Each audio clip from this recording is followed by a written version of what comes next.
अस्सलाम वालेकुम। आज मैं बना रही हूँ मटर गोश्त। मटन लिया है मैंने 3 पाव और मटर लिए 1 कप। 4 टमाटर लिए और उनका पेस्ट बना लिए। लहसुन और अदरक को चॉप कर लिए। मसाले लेंगे हम। नमक लेंगे एक चाय का चम्मच, मेथी लूँगी 1 चाय का चम्मच, रेड मिर्चों का पाउडर लूँगी 1 चाय का चम्मच, ज़ीरा लूँगी 1 चाय का चम्मच, हल्दी पाउडर लूँगी आधा चाय का चम्मच, धनिया लूँगी 1 चाय का चम्मच। अब एक हांडी लेंगे और उसमें ऑयल डाल देंगे। फ्लेम ऑन कर देंगे और इसे थोड़ा गर्म होने देंगे और इसमें गोश्त डाल दूँगी। मैंने गोश्त को पहले से बॉईल किया हुआ है, आप भी पहले बॉईल कर लें और इसे अच्छी तरह से फ्राई करेंगे।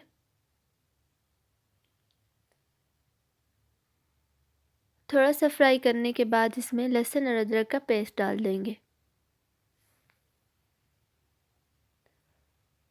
ये थोड़ा सा फ्राई हो चुका है। अब हम इसमें लहसुन और अदरक का पेस्ट डाल देंगे जो हमने चॉप किए हुए थे। अच्छी तरह से अब इन्हें भी फ्राई करेंगे।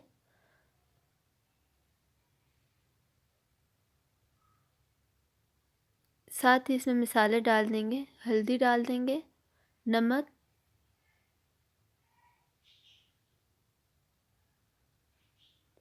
रेड मिर्चों का पाउडर, ज़ीरा।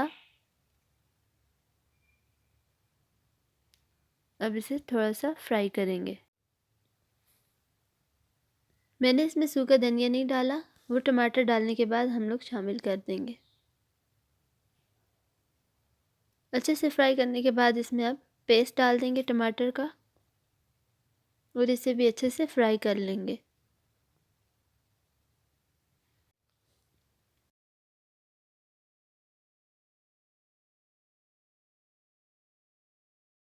और इसे मैंने अच्छी तरह से भून लिया है। अब हम इसमें धनिया पाउडर डाल देंगे और मेथी डाल देंगे। और ये मेथी मैंने खुद घर में बनाई है। फ्रेश मेथी की गट्ठी ला के और उसे काट लिया और उसे 5-6 दिन के लिए धूप में रख दिया। और हमारा गोश्त अच्छे से भुन चुका है। अब मैं इसमें मटर शामिल कर दूंगी और इन्हें भी अच्छे से फ्राई कर लूँगी।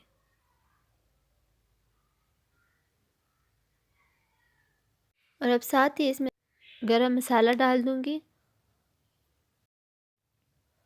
और इसे 1-2 सेकंड के लिए भूनूंगी।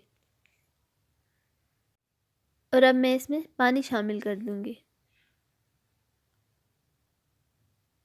तो एक बाउल भर के मैंने पानी का डाल दिया है और इसे आधे घंटे के लिए इसे मैं ढक के रख दूंगी। मटर भी अच्छे से गल जाएंगे, पानी भी खुश्क हो जाएगा और हमारा मटर गोश्त तैयार हो चुका है। सब कुछ बहुत अच्छे से गल चुका है और पानी भी खुश्क हो चुका है। और अब इसमें मैं हरा धनिया डाल दूंगी और हमारी हांडी तैयार हो चुकी है। अगर आपको मेरी ये वीडियो अच्छी लगी तो प्लीज़ इसे लाइक करें और इसे अपने दोस्तों के साथ शेयर करें और मेरे चैनल को ज़रूर सब्सक्राइब करें। थैंक्स।